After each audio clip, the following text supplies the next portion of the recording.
What up? It's your boy Wall Street, and I'm back.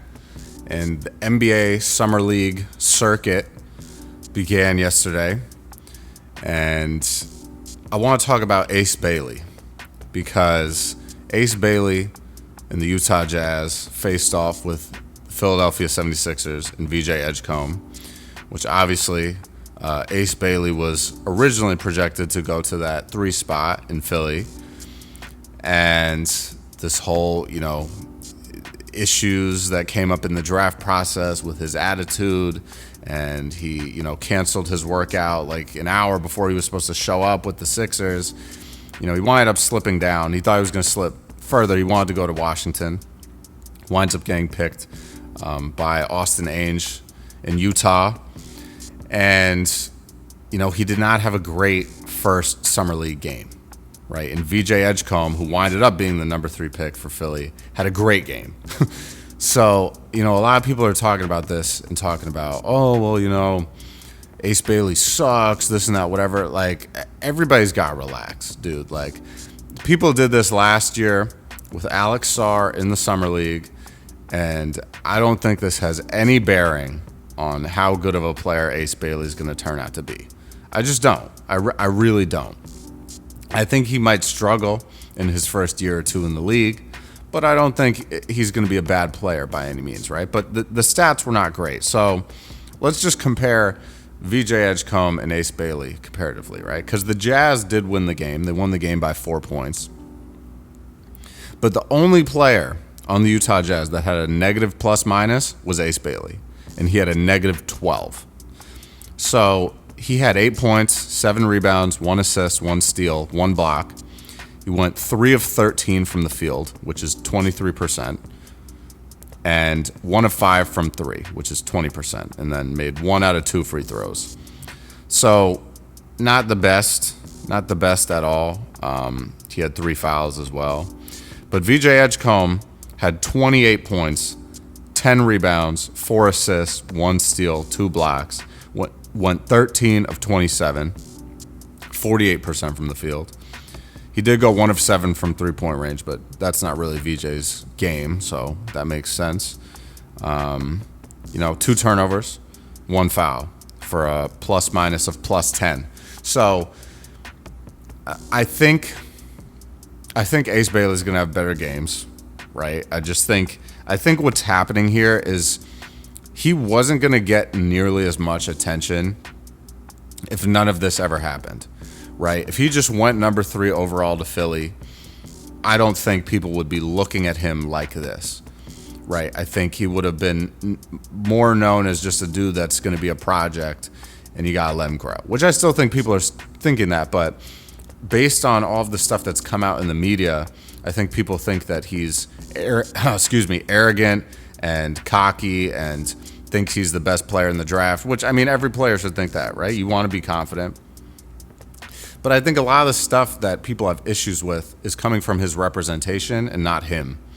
So I think he just wants to play basketball, honestly, right? So I'm not reading too much into this. I think a lot of people are upset and nervous that the Jazz took this guy, and he's, he didn't have a great performance in his first game, and it was in Utah, right? It's this like Utah Summer League circuit that they got going on.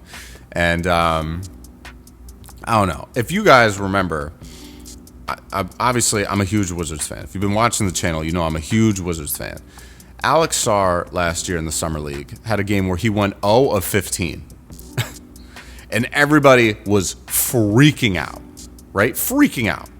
And I was like, this dude's a project. It's going to take some time. He's not the best shooter, but he's being aggressive, right? I'm glad he went 0 for 15 instead of 0 for 3 in some respect, right? I think it's going to be a similar thing for Ace Bailey, right? And Alex Sarr did not shoot well in his rookie season, right? He shot below 40% from the field. So that's not good for a guy that's a 7-footer. Right? And Ace Bailey is also, 6'8" or 6'9", whatever they want to call him. And, he shot 3 of 13. That's not that bad. There's plenty of guys in the league right now that shoot inefficiently and have inefficient games. It doesn't mean that they're bad players. it can mean that they're growing. It can mean that they're volume shooters. It can mean that they're good at other things on the court. Who knows, right? But I'm not ready to say Ace Bailey is a bust because he had a bad summer league performance in his first game.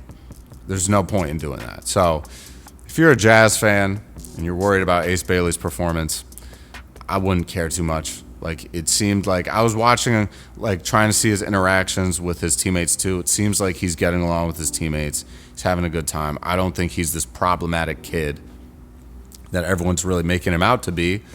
And I think he's going to show a lot of people why he, was rated as high as he was, right? I think it's just going to take a little while. So, and it's always tough when a team like the Jazz that's sending their, like, sophomore players too, like Cody Williams and, Bryce Sensabaugh, Kyle Filipowski. They're sending guys that have been on their NBA roster for a couple years. They're sending those guys to Summer League too. So those guys are typically going to be the ones that are going to be your, like, main focal points of the game, right? It's going to still be hard to really contribute as much as you want to, even when you are a top 5 pick, right? Like, and I know it's different because you look at the Sixers on the other side, and VJ Edgecombe did that, but the Sixers don't really have guys that they've been drafting over the past couple of years that are developing, right? Like, they have Adem Bona, who had a really good game. They have Justin Edwards, who also had a really good game, but they had Janai Broom, they had Jalen Hood-Schifino. I think it's a little bit of a different dynamic, but I do think Ace Bailey is going to come back. He's going to have a good game in the Summer League. He's going to have a couple of good games in the Summer League maybe. But who knows? I just don't think, regardless of how someone performs in Summer League, I don't think you can write them off. They got to play in NBA games, right? Because I guarantee you, like, look at what Kyle Filipowski was doing too.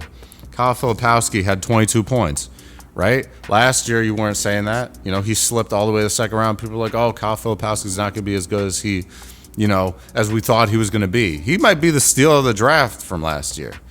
You never know what can happen. So give Ace Bailey some time.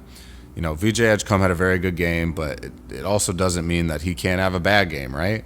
So I like VJ Edgecombe a lot. I think he's a really good player. I think he plays extremely hard. He's super dedicated to his craft. And he's going to be a guy that's going to be like a jack of all trades. I think he's going to be able to do a lot of really good things in the league, defensively, offensively, everything. And he's a very solid rebounder too. Got 10 rebounds in this game. So my main point though is don't worry about Ace Bailey yet. I think he's going to be fine. But I want to know what you guys think. Leave some comments down below and let's talk. We'll chop it up. We'll chop it up like a good old chopped cheese. You know what I'm saying? And I'm going to check you guys later, man. Stay up, stay blessed, stay safe, stay humble, handle business, stand on business. Peace out.